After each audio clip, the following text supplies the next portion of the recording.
Thank you for joining us today. My name is Pam Schwartz, and I'm an Executive Director for Community Health at Kaiser Permanente. This is our first Twitter Space event, so we're super excited to give the new platform a try. And for those who are listening, please feel free to tweet with the hashtag #FoodIsMedicine. We'll be monitoring the hashtag throughout the conversation, and while our time is limited, we'll do our best to respond. So to get us started, Kaiser Permanente believes in the impact that food as medicine can have. And so let's get grounded in how we define food as medicine. Food as medicine is interventions that are the spectrum of programs and services that respond to the critical link between nutrition and health. With over 12.6 million members across 8 states and Washington, D.C., Kaiser Permanente is the nation's largest integrated nonprofit health system. We have a long history of addressing nutrition and food insecurity, and we have a robust portfolio of initiatives to support our members who might be experiencing food insecurity. And just to give you a flavor of our commitment to this work, to date, we've helped over 95,000 members apply for SNAP benefits. We've also worked to build the evidence around medically tailored meals, and we provided 120,000 meals to over 2,000 patients. And we recently launched a study on produce prescriptions, and we provided over almost 300 boxes to families so far. And we'll post a recent Health Affairs article where you can learn a bit more about our work. We know that food insecurity is directly correlated with poor health, including higher rates of chronic disease, such as diabetes, hypertension, heart disease. And we also know that healthcare is uniquely positioned to help people put food on the table and improve health. And we believe that everyone in the nation has the right to the most basic of human needs, including nutritious food, and that nobody can reach or maintain their best health and well-being without food. And we also know that partnership is key, and the best work really is done in partnership. And so we're here today with a distinguished panel of guests to share knowledge, talk about food as medicine, in healthcare in particular, and really learn from each other. And ultimately, our shared goal is improved health outcomes. So today, I'm excited to learn from our incredible panel of leaders. I'm joined by Luis Guardia, President of Food Research and Action Center, known as FRAC, Dr. Dari Mostafarian, a cardiologist, dean, and professor at the Tufts Friedman School of Nutrition, Science, and Policy, and also a professor at Tufts School of Medicine. And I'm also joined by Kaiser Permanente's very own family medicine physician, Dr. Casey Nelson. So welcome to the panelists. And I want to open the discussion by thanking you for your work to advance food as medicine. And starting with you, Dari, you've been an advisor to Kaiser Permanente since the beginning of our journey. And what do you see as healthcare's role in addressing food and nutrition, and more specifically, implementing food as medicine initiatives? Why should healthcare roll up their sleeves here? Well, I got into the field of nutrition and studying food because throughout my medical training, medical school, internal medicine, cardiology. In true Twitter Space fashion, Dari, you're muted. I'm not muted here. I see myself speaking. You don't hear me? Casey hears me. Maybe Pam doesn't hear me.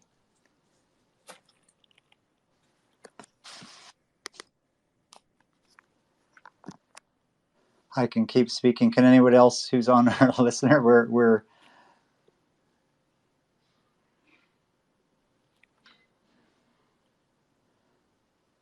and when I speak, it shows here that there's audio. So I think everyone can hear, but Pam.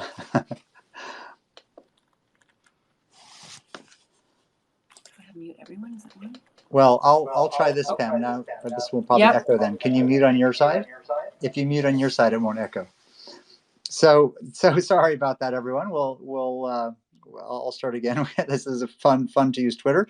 So yeah, as Pam mentioned, I'm a cardiologist, and throughout years and years of medical training, it was so obvious to me that food and nutrition were the leading cause of poor health for my patients, and yet at the same time, it was also obvious to me that I wasn't learning anything about food and nutrition, and this was a huge gap in my training. And as my research has progressed over the years, that gut feeling that food was making people sick and that it was missing from the healthcare system has been really confirmed through a range of research that we have done and others, showing that food is the top cause of poor health in the country, and that it's causing incredible health inequities and driving healthcare spending. And so we have to integrate food and nutrition to the healthcare system. We're not going to get the incredible rates of disease, the incredible spending we have, the incredible health inequities we have under control until we address food. And among the many conditions that are affected by food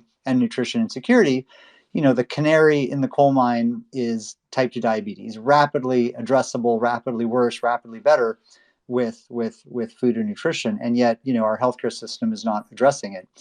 Half of adults in our country have diabetes or prediabetes, half. And it's estimated to maybe contribute to 1 in 4 of all healthcare dollars spent. And so this is something we can address. We can fix metabolic health in our communities. We can improve food and nutrition equity in our communities. And we have to do that partially, not completely. We have to do that partially by leveraging the power of the healthcare system.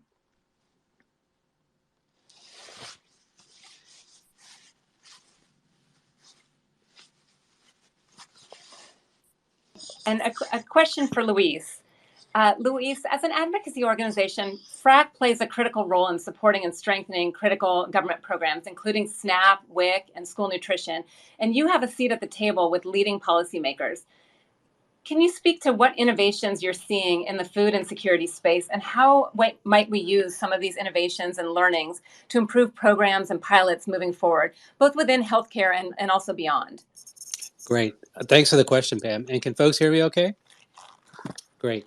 So going back to what you were mentioning, Pam, at the very beginning, we're really familiar with the great work Kaiser has done connecting so many of your members to the food programs, like you mentioned, SNAP.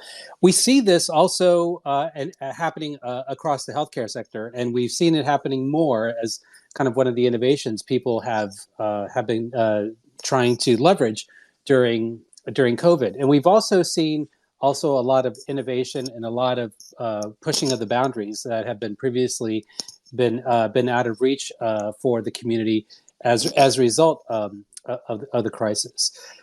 And I think it's important to note that with this increased access, it's so important because it allows people to have the adequate resources that they need for a healthy, nutritious diet, and that they can get it with dignity, and that it's a reliable source, because as Daria was mentioning, there are just so many negative health outcomes that come along without sufficient nutrition. I think the other thing I would mention, before I want to get into some specifics on some of the things that we've seen, is we're seeing this kind of integration between health and nutrition happen not only with folks like Kaiser and some other healthcare organizations. We see government really wanting to get involved in this as well, and we can get into some of those examples later on. The innovations that we have seen have just been so important to address inequities that we have seen, and I think that's been mentioned. The inequities that we've seen on hunger, they just echo the other inequities we've seen in terms of people's susceptibility to the pandemic, people's economic fragility. All that stuff is rooted in a lot of things within our society that we need to address, and the feeding programs do address some of those. So let me start with sort of 4 groups of examples. The first one being SNAP. SNAP is our country's first line of defense against hunger. Some of the innovations that we saw were to streamline eligibility. We also saw improved access for the underemployed and unemployed, and this helped a lot of some of the more vulnerable groups that we've been concerned about. For example, college students, where SNAP is a program that has a work requirement, making that a little bit more manageable for people who are also trying to further their education and further their economic foundation in school was important. And also the technological innovations that we saw. For example, online purchasing. We saw that being implemented in a lot more states. The second group of that I want to talk about is around the program WIC, which is an acronym for Women, Infants, and Children. This is for our our the earliest people, youngest people in our society, and this program also did a lot. We saw parents being able to access the WIC program remotely. This before they used to have to go to the WIC office in person, and that just could not happen during COVID. So we pressed for, with a lot of help from our anti-hunger advocates, to make these programs a little bit more flexible and more available to folks. And the other things that we're seeing is an importance of sharing of data.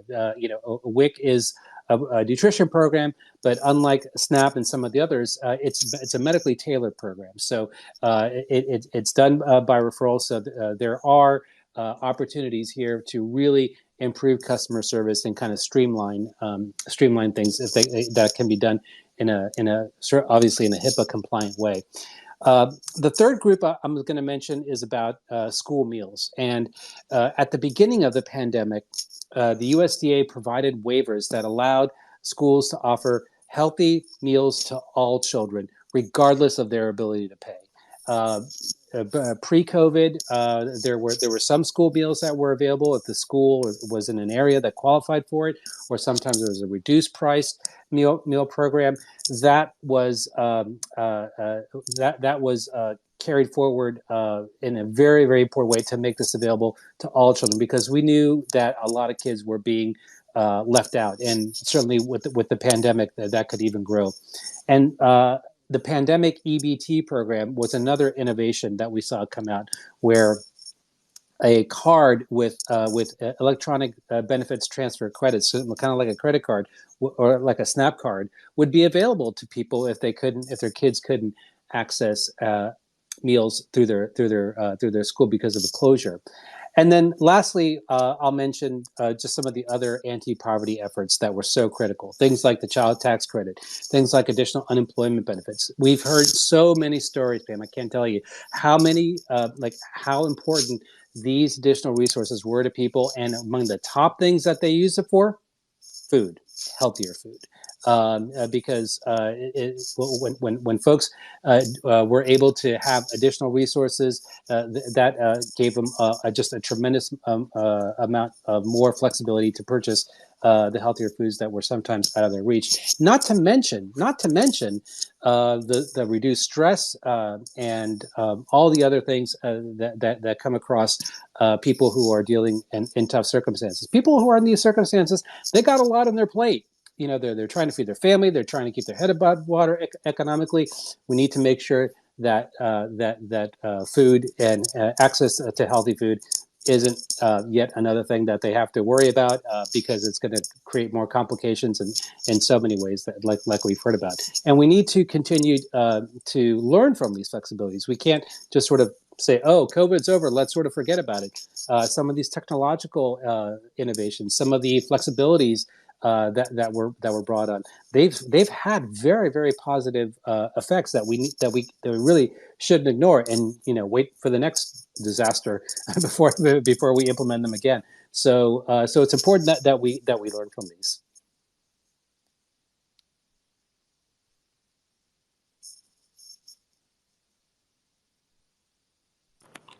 Thank you, Luis. And so we just set the stage of what's going on nationally, Luis and Dari. So now let's get down into the details, into how all this work at the national level that we've been discussing impacts real people in their daily lives. So Casey, you're a practicing physician and a key partner in our produce prescription study in Southern California. And for those who don't know, Kaiser Permanente has worked with Dari and others to develop a randomized controlled trial to test produce prescriptions among patients with uncontrolled diabetes who are also food insecure.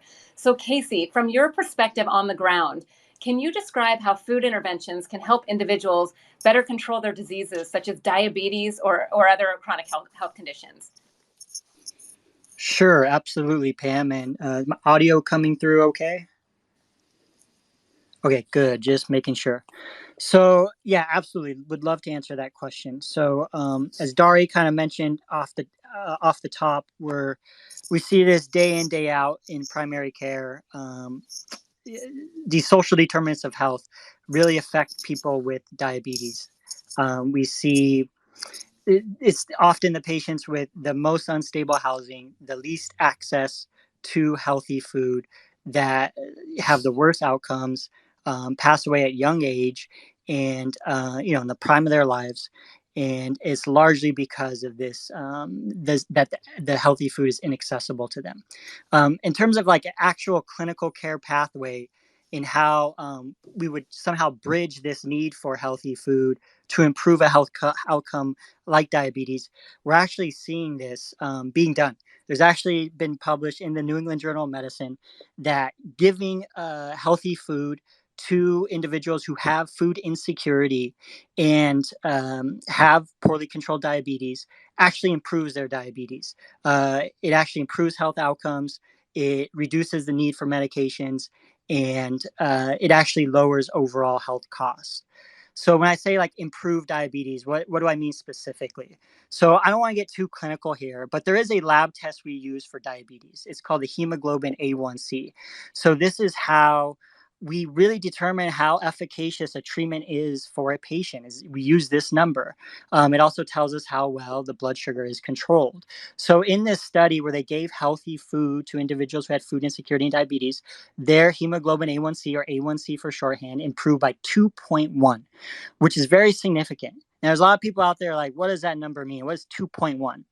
Well, if you watch TV, start paying attention to the commercials. You will see pharma commercials for diabetes every single day. And if you pay really close attention, they will tell you how much they lower hemoglobin A1C. They will actually say that in the commercial. And at most, it's 0.3 to 0.8.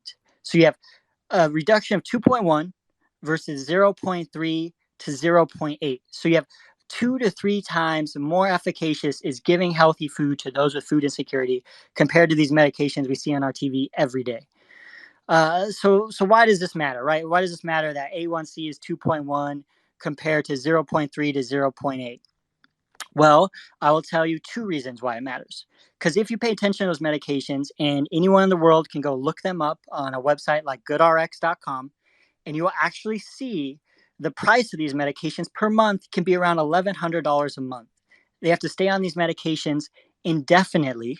They often need more than one. And there was actually a JAMA study published, that's the Journal of the American Medical Association, JAMA, actually published a review in 2020 looking at spending in healthcare by condition. They looked at all the conditions in healthcare, and they want to know, where's the spending going? And diabetes was actually the third highest ranked condition of where the spending was going. And the authors even wrote that it was largely due to pharmaceuticals. And we know that pharmaceutical spending is the big driver of healthcare unaffordability in this country, which affects everyone, not only those who have diabetes. All our premiums and copays go up. So the second thing, just besides the cost, is that health outcomes. A 2.1 reduction, what that means is a 70% chance reduced risk of kidney disease, eye disease. We know patients with diabetes can go blind. We know they can end up on dialysis. Well, you just reduce that risk by 70%. You reduce their chance of dying by 10 to 20%.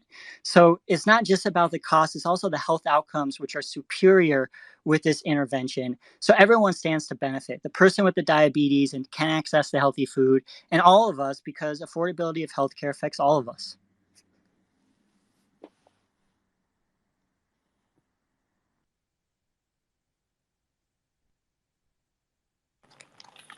Thank you so much, Casey. Thank you for grounding us in the reality and also in the medicine.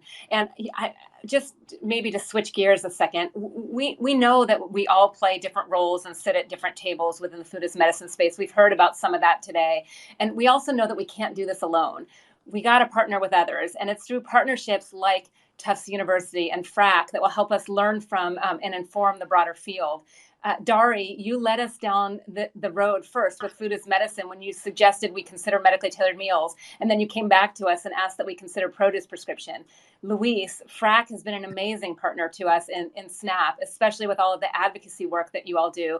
And we have our internal partnerships with colleagues like Casey, which can allow us to really understand what it takes to do this work and to build the science so we can implement the most effective interventions. And we want to push ourselves and the broader field. And so we have to establish new partnerships with others like food banks, schools, researchers like Dari and Tufts University, other health systems, payers, thought leaders like FRAC, nutrition experts, policymakers, and of course our members and patients, so that we can co-create the solutions that work for people. And there is quite a buzz in the field about this work, and we look forward to continuing to play a meaningful role as we sort out the role of nutrition and healthcare, and knowing that it really takes a village. And so I'm going to ask each of you, each of the speakers, what would you like today's listeners to take away from this conversation in regard to food as medicine and the connection between nutrition and healthcare? And for the listeners, tweet any questions you might have with the hashtag food as medicine.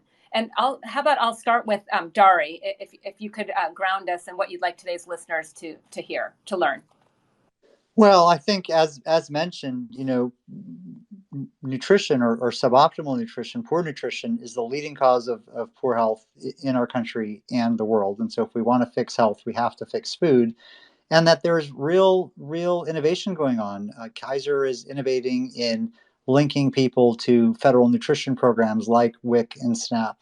Kaiser is doing really amazing, innovative work around medically tailored meals and produce prescription programs where healthcare actually, instead of just paying for drugs and surgeries and hospitalizations, pays for basic things like a healthy meal, and showing that not only makes people healthier and improves equity in the community, but also is as cost effective as other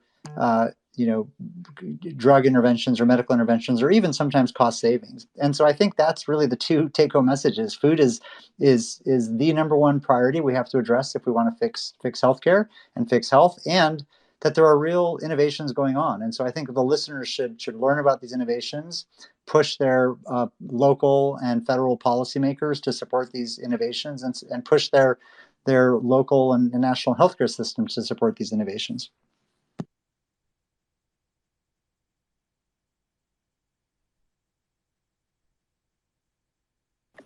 And Luis, how about you? Thanks, Pam. I guess I would sort of boil it down to three things. First, doing the continuing the great work of connecting people in the healthcare community with people in who are in patients in the healthcare field with food with the food programs. That is so important. I would say the second thing is to continue to build on the lessons that we learned in the pandemic. Some of them that I mentioned before. Let's not let this opportunity slip away. We saw how effective some of these things were. Like I said, let's not have another pandemic be the trigger that or another disaster be something that triggers us to action again. And then the third thing I would say is at FRAC we believe the root cause of hunger is poverty. So when we look at people's inability to access food, we see it largely as an economic issue. There are a lot of other things at play, but if we start to address some of these root causes, people's ability to access housing, people's ability to sometimes choose between food and healthcare sometimes, or food and other basic needs, and access to reliable and steady forms of income, and addressing some of the racial inequities that exist, that kind of continue to sort of create a vicious cycle where all these inequities lead to hunger and lead to poverty and lead to negative health outcomes. We need to kind of address those root causes to sort of break the vicious cycle, because at the end of the day, hunger is solvable, and we can do it.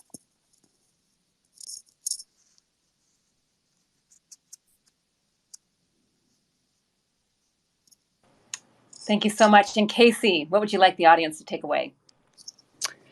Sure. Just really 2 points. We talked a lot about clinical outcomes, costs, dollars, affordability, very important things. But what gets me excited about food as medicine, there's actually a landmark trial called the SMILES trial. And it actually showed that healthy, unprocessed food, a Mediterranean diet, was an effective treatment for clinical moderate to severe depression. So, like, these foods literally make us feel better. Is something we should want for ourselves, for everyone in our communities. You get more out of your day, you get more out of your life, you have more energy, you can live more by having access to healthy food. And that brings me to the second point I want to make is really about improving the health of our communities. This is about, just like we have pharma compete for our precious healthcare dollars, now we're going to have these larger forces that are really hard to move the needle and kind of change. But things like the food industry, meal delivery, meal prep, governments, they're going to be competing for these healthcare dollars by building this evidence base where you actually install food as medicine into a specific clinical care pathway like diabetes. And that really starts to move the needle and impacts the entire community and improves society at large. So those are the two big takeaways I want people to have.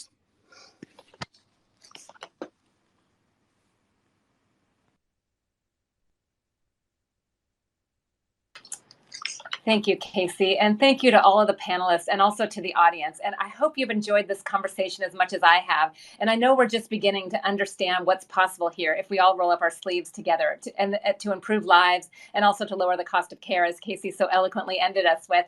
And so thank you so much for listening to this conversation with Luis Guardia, Dr.